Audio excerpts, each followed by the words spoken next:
ಶ್ರೀ ಗುರುಭ್ಯೋ ನಮಃ. ಓಂ ಜಯತಿ ಪರಾಶರ ಸೂನುಃ ಸತ್ಯವತಿ ಹೃದಯ ನಂದನೋ ವ್ಯಾಸಃ ಯಸ್ಯಾಸ್ಯ ಕಮಲಗಲಿತಂ ಭಾರತಮೃತಂ ಜಗತ್ ಪಿಬತಿ. ಸರ್ವರಿಗೂ ನಮಸ್ಕಾರ. ಶ್ರೀ ಸ್ಕಾಂದ ಮಹಾಪುರಾಣದ ಕಥೆಗಳ ಸಾಲಿನಲ್ಲಿ 374ನೇ ಭಾಗ.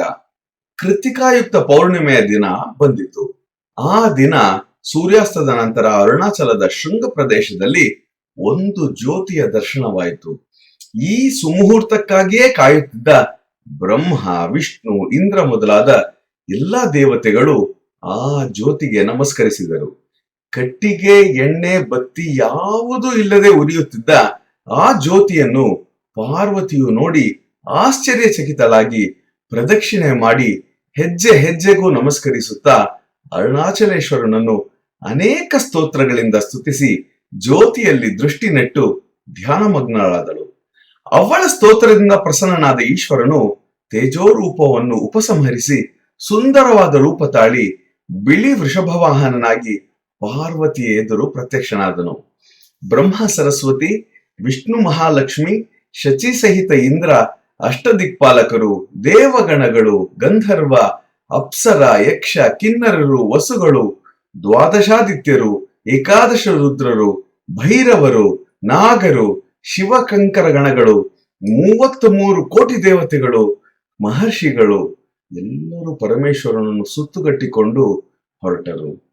ಯೋಗಿನಿಯರಿಗೂ ಮಹಿಷನ ಕಡೆಯ ರಾಕ್ಷಸರಿಗೂ ನಡೆದ ಯುದ್ಧವನ್ನು ನೋಡಿದ್ದ ಅವರೆಲ್ಲರಿಗೂ ವಿಸ್ಮಯವಾಗಿದ್ದಿತು.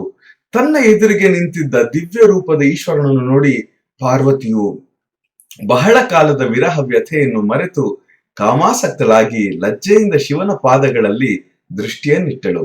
ಮಹಾದೇವನು ವೃಷಭದಿಂದ ಇಳಿದು ಪಾರ್ವತಿಯನ್ನು ಸಮೀಪಿಸಿ ಅವಳ ಕೈಯನ್ನು ಹಿಡಿದು ಬಾಗಿದ್ದ ಮುಖವನ್ನು ಗಲ್ಲ ಹಿಡಿದೆತ್ತಿ ನೋಡುತ್ತಾ ಮಧುರವಾದ ಧ್ವನಿಯಿಂದ, ದೇವಿಯೇ, ಕಾರಣವಿಲ್ಲದೆ ನೀನೇಕೆ ವ್ಯಥಿತಳಾಗಿರುವೆ? ನೀನು ಸರ್ವರಿಗೂ ಪೂಜಲಾಗಿರುವುದರಿಂದ ನಾನು ನಿನ್ನೊಂದಿಗೆ ಕೈ ಜೋಡಿಸಿದ್ದೇನೆ. ನಮ್ಮಿಬ್ಬರಿಗೂ ಚಂದ್ರ ಚಂದ್ರಿಕೆಯರಿಗೆ ಇರುವಂತೆ ಅನಾದಿ ಸಿದ್ಧವಾದ ಐಕ್ಯವಿರುವುದು ಇದು ನಿನಗೆ ತಿಳಿದಿಲ್ಲವೇ? ಶಿರೀಷ ಕೋಮಲ ಶರೀರೆಯಾದ ನೀನೇಕೆ ಇಷ್ಟು ಕಠಿಣವಾದ ತಪಸ್ಸು ಕೈಗೊಂಡೆ? ನಾನು ನಾರಾಯಣನಾದರೆ ನೀನು ಲಕ್ಷ್ಮಿ, ಬ್ರಹ್ಮನಾದರೆ ನೀನು ಸರಸ್ವತಿ, ವಾರುಣಿಯಾದರೆ ನಾನು ನಾಗೇಂದ್ರನು, ನೀನು ರೋಹಿಣಿಯಾದರೆ ನಾನು ಚಂದ್ರನು, ಸ್ವಾಹಾದೇವಿಯಾದರೆ ನಾನು ಅಗ್ನಿದೇವನು, ರತಿಯಾದರೆ ನಾನು ಮನ್ಮಥನು, ಶಚಿಯಾದರೆ ನಾನು ದೇವೇಂದ್ರನು. ನಾನು ಈಶ್ವರ, ನೀನು ನನ್ನ ಅಂಶವಾಗಿರುವೆ.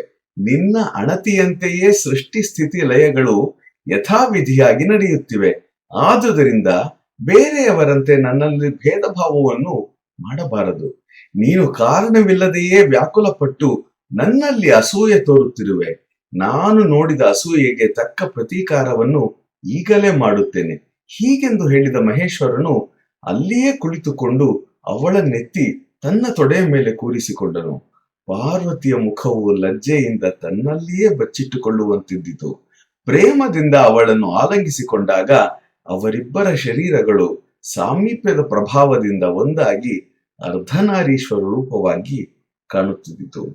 ಬಂಧುಗಳೇ, ಇದರ ಮುಂದುವರಿದ ಭಾಗವನ್ನು ನಾಳೆ ಶ್ರವಣ ಮಾಡೋಣ. ಎಲ್ಲರಿಗೂ ಒಳಿತಾಗಲಿ. ಜೈ ಶ್ರೀರಾಮ್.